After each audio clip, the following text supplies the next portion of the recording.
Bismillahirrahmanirrahim. Wa idza sami'u ma unzila ilar rasul tara a'yunahum tafidu minad dam'i mimma arafu minal haqq yaquluna rabbana amanna faktubna ma'asy syahidin. Bismillahirrahmanirrahim. Innamal mu'minuna alladzina idza dzukirallahu wajilat qulubuhum wa idza tuliyat alaihim ayatuhu zadathum imana wa ala rabbihim yatawakkalun. Sadaqallahul azim. Puji dan syukur kita persembahkan kehadirat Allah Subhanahu wa ta'ala. Malam ini kita masih hidup, masih diberi kesehatan, kesempatan, kekuatan iman untuk datang ke masjid. Salawat dan salam kita mohonkan kepada Allah untuk Nabi kita Muhammad sallallahu alaihi wasallam. Beliau telah meninggalkan pedoman hidup untuk kita, Al-Quran dan Sunnah. Dua ayat saya bacakan sebentar ini. Pertama Al-Maidah ayat 83. Kedua Al-Anfal ayat 2. Dalam surat Al-Maidah 83 dikemukakan oleh Allah, orang kafir mendengarkan Al-Quran saja dia masuk Islam. Hanya dengan mendengarkan Al-Quran. Al-Anfal ayat 2, seharusnya umat Islam mendengarkan Al-Quran bertambah imannya. Tapi kenyataannya yang kafir banyak masuk Islam karena mendengar Al-Quran. Yang Islam tidak kunjung bertambah imannya mendengarkan Al-Quran.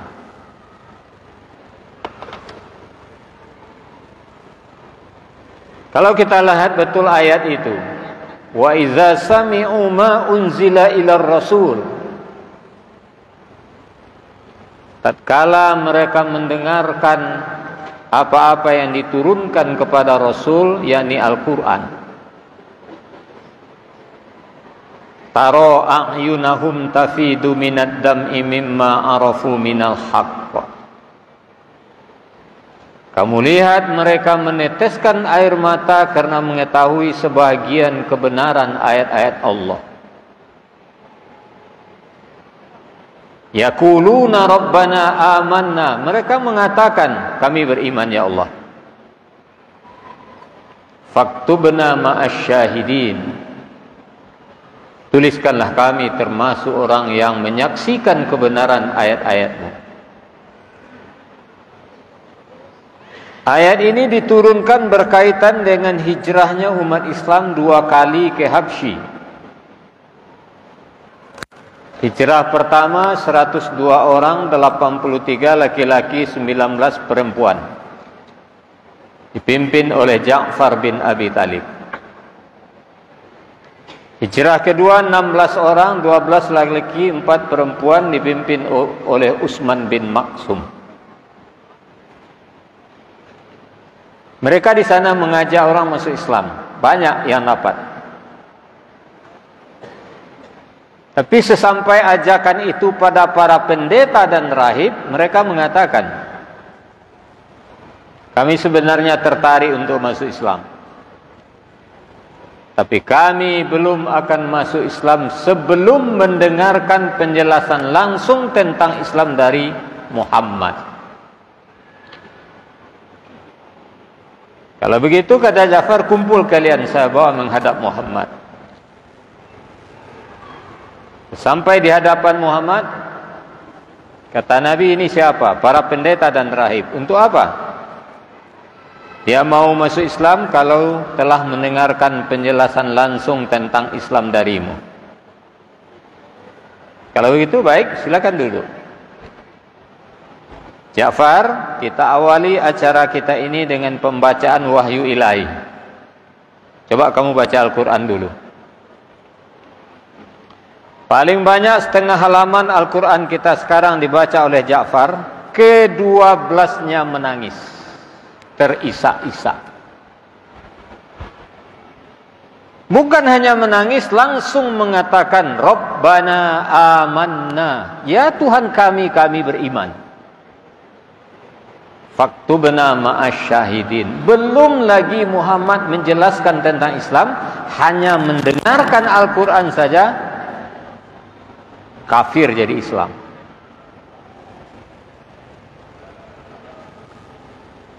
Untuk kita orang-orang yang sudah mengaku beriman, kata Allah, kalau dibacakan Al-Quran bertambah imannya. Sekarang tidak seberapa yang mendengarkan Al-Quran bertambah imannya, Pak. Yang banyak masuk telinga kanan, keluar telinga kiri. Yang banyak orang baca Al-Quran, dia ribut, dia ngomong, dia bicara, dia ngobrol dalam masjid, sepintar apapun orang baca Al-Quran. Mana mungkin Al-Quran akan menambah imannya? Jadi iman umat semakin lama dunia ini dibentangkan oleh Allah tidak semakin kokoh, tapi semakin lemah. Apalagi Sumatera Barat. Jangan Bapak mengira iman orang Minang makin kuat. Tidak. Dulu kita tidak mendengar orang Minang pindah agama ke Kristen. Sekarang banyak. Pertanda apa kalau imannya tidak lemah? Untuk bertahan Islam sampai mati saja imannya tidak cukup.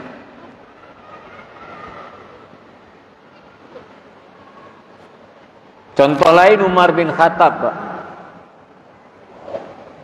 Betapa kerasnya hatinya seorang Umar. Puluhan pejuang Islam dia bantai, dia bunuh secara kejam.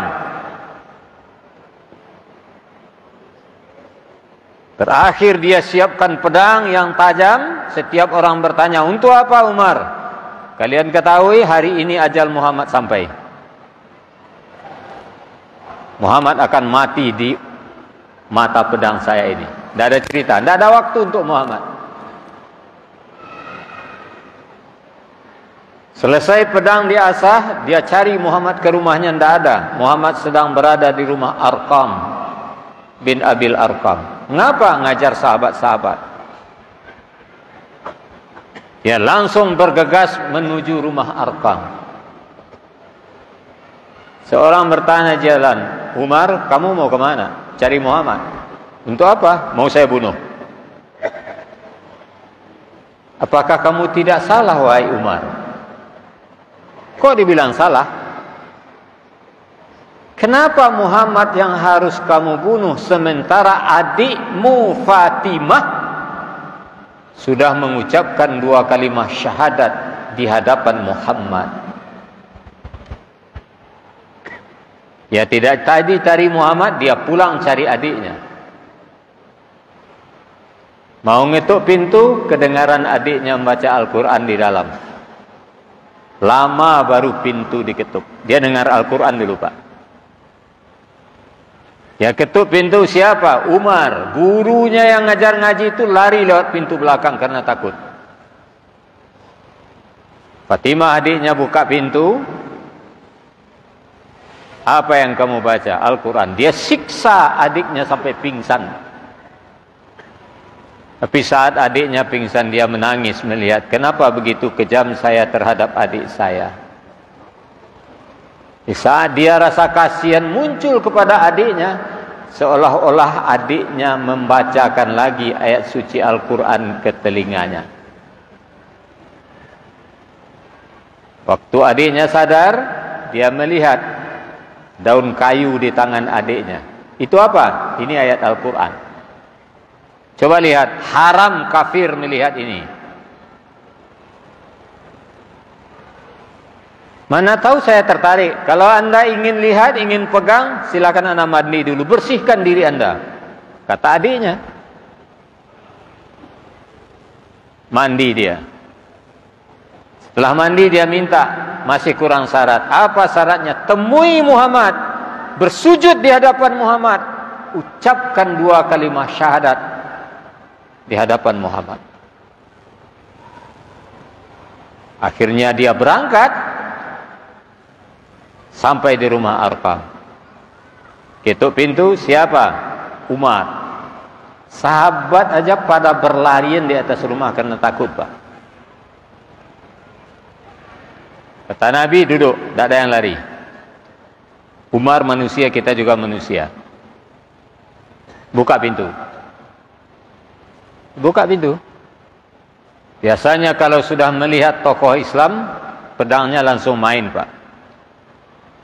Sekarang enggak, pedangnya digantung di dinding. Dia bersimpuh di hadapan Muhammad. Muhammad, pandu saya mengucapkan 2 kalimat syahadat. Para sahabat pun bersorak semuanya. Umar masuk Islam. Kenapa? Hanya mendengarkan Al-Quran dibaca oleh adiknya dari balik pintu. Itu orang kafir, tidak tahu apa-apa dengan Al-Quran, bisa tertarik. Kenapa kita yang dari kecil belajar Al-Quran?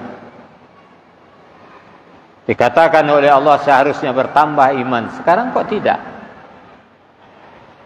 Karena Al-Quran tidak kita dengar lagi sekarang. Al-Quran hanya sekedar didendang-dendangkan. Al-Quran sekedar untuk dimusabaqahkan. Al-Quran diturunkan bukan untuk dibaca, cuma membacanya ibadah. Al-Quran diturunkan bukan untuk didendang-dendangkan, tapi membaca dengan suara bagus itu dianjurkan. Al-Quran diturunkan bukan untuk dimusabaqahkan, tapi dengan musabaqah itu anak-anak termotivasi. Itu aja. Tapi Al-Quran diturunkan untuk dijadikan pedoman hidup. Jalan untuk menjadikan Al-Quran pedoman hidup itulah pelajari, baca, dengar, pahami. Ini yang perlu menjadi renungan bagi kita bersama. Bagaimana mengembalikan. Dulu preman bisa baca Al-Quran. Sekarang enggak, preman enggak bisa baca Quran, Pak. Saya pernah bikin tadarus keliling bulan puasa di Solo ini, di sebuah masjid.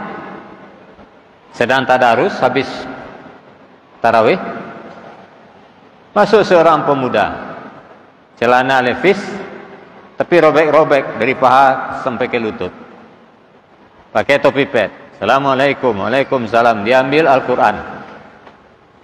Setelah teman baca, dia minta, saya baca Ustaz. Pintar, Pak. Saya heran, kayaknya kayak preman, tapi baca Quran pintar. Saya tanya, kamu dari mana? Saya orang sini, Pak. Biasa merantau di Jakarta. Syukurlah, ngajinya pintar. Apa kerjamu di Jakarta? Ini, Pak, Tanah Abang. Mencopet. Tapi baca Quran pintar. Sekarang nggak mencopet, Pak. Patuh kayaknya luar biasa, kayak orang baik. Tapi perangai tidak beres.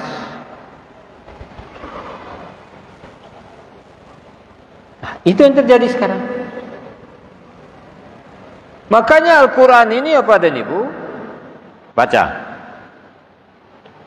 Setiap saat.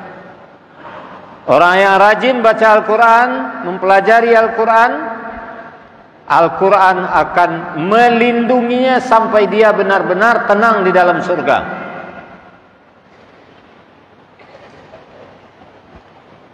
Di dunia kita ditunjuki mana yang benar, mana yang salah.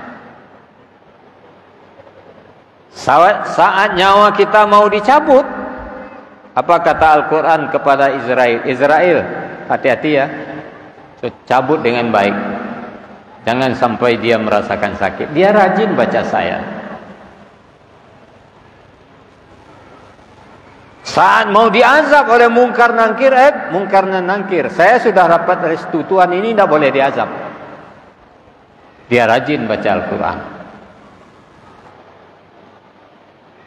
Di yaumil mahsyar, ramai-ramai Al-Quran melindunginya. Betapa panasnya padang mahsyar, dia tidak merasakan panasnya padang mahsyar karena rajin baca Al-Quran. Saat yaumil hisab, Al-Quran naik bersama-sama ketimbang sebelah kanan, sehingga tidak pernah ringan timbangan amalnya. Masuk surga kata Allah, diantar oleh Al-Quran masuk surga. Sudah ketemu dia dengan istana megahnya, inilah tempat kamu ya, saya pamit. Sampai sini saya membantu kamu. Itu Al-Quran. Tapi kalau tidak, nyawa dicabut itu tidak ringan, Pak. 60 tahun setelah mati, rasa sakit mati masih dirasakan kalau orang yang banyak dosa. Kita betapapun sakitnya kemarin, hari ini hilang sakitnya. Ini 60 tahun masih merasakan sakit mati. Itu derita. Kalau jauh dari Al-Quran. Bukan itu saja. Siapa kita? Penguasa kita, jenderal kita, gubernur kita, bupati, wali kota, pejabat tinggi, kaya kita.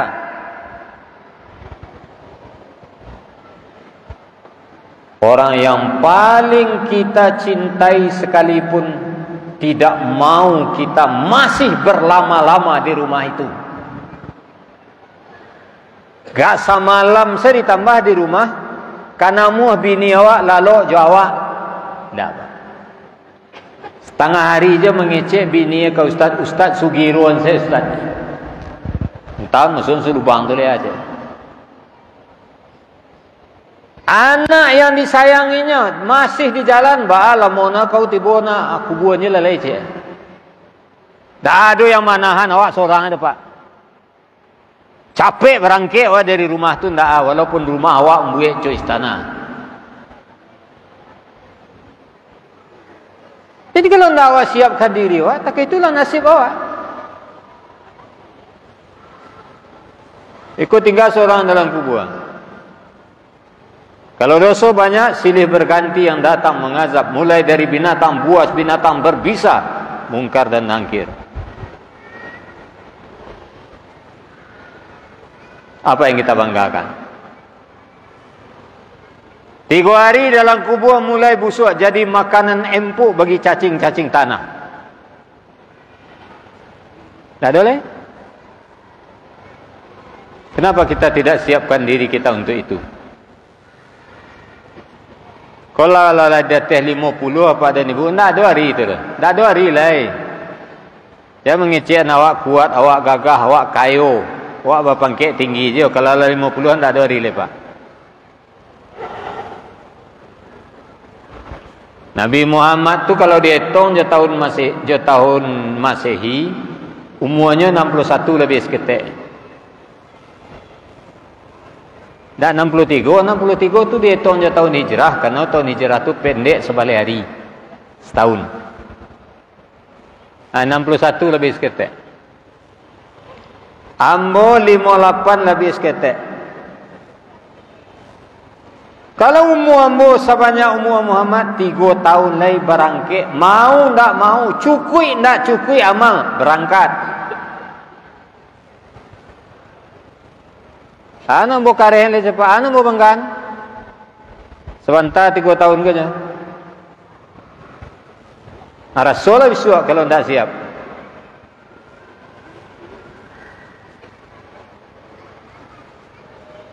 Jadi makanya apa-apa itu harus kita renungkan. Mungkin ada yang bisa celai seminggu lagi kemberangke. Berapa persiapan? Yang kau dibawa apa?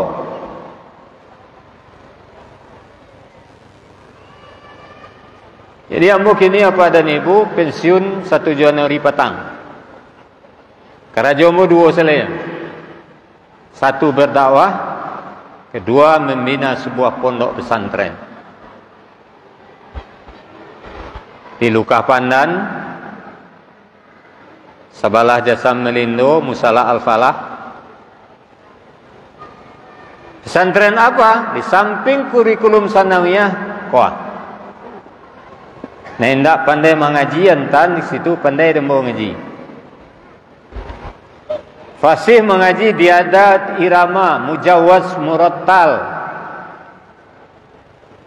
Diajar menghafal Al-Quran, menulis Al-Quran, khatil Quran, menterjemah Al-Quran, karena banyak alumni pesantren disuruh terjemah Al-Quran tak pandai. Tamat man terjemah Al-Quran tak pandai. Qiraatul Quran atau qiraat sab'ah. Pokoknya ilmu yang berkaitan dengan Al-Quran. Sabana malam kini ambo akan menampilkan anak-anak ambo untuk ceramah, Pak. Baru 6 bulan sudah hampir semua bisa ceramah. Tapi walaupun ambo wakil ketua umum di Siko, kecek Pak Yus, tak boleh Pak. Dari pesantren saya datang bulan puasa kini ndak boleh ceramah pendek di Masjid Aguang. Ya, kalau ndak tu baik lah. Pesuan ni awak. Tu komitmen pengurus, biarlah. Lain mau suruh aja datang ke Ciambo Pak Yus. Kalau takut Pak Yus nanti banyak nama opek. Ndak usah diagi waktu ambo magi hanya waktu. Para waktu untuk ambo setengah jam, ambo lagi kini 7 minit, ambo 23 minit je. Kan tak pengurus sudah ambo masih kan? Jadi Al-Quran fokusnya pada ni. Kalau ada yang berminat silakan. Dalam kota ke banyak Pak. Walaupun tak kira bisa jalan kakinya ke sini, punya nginap betah di situ tak pulang. Kerja ngaji situ di samping mata pelajaran biasa MTS. Jadi makanya apa-apa dan ibu, kita siapkan diri kita, kita siapkan anak cucu kita. Ya ayyuhalladzina amanu qu anfusakum wa ahlikum nara. Bajale-jale Tuhan mengecek paliaru dirimu, anak cucumu, keluargamu dari api neraka. Ndak awak sudah. Ndak mau maja anak tangka kuat tiang lah konsep neraka kuang. Ndak bisa kayak itu. Dirimu dan keluargamu dari api neraka. Nah itu. Jadi Bapak dan Ibu, barangkali ini pengajian yang bisa kita sampaikan. Al-Maidah 83, orang kafir aja masuk Islam, harusnya kita orang beriman mendengar Al-Quran dibacakan, iman kita harusnya bertambah. Kita cobalah itu, kita dengar Al-Quran tambah dia enggak. Nah, demikian, terima kasih, banyak maaf. Assalamualaikum warahmatullahi wabarakatuh.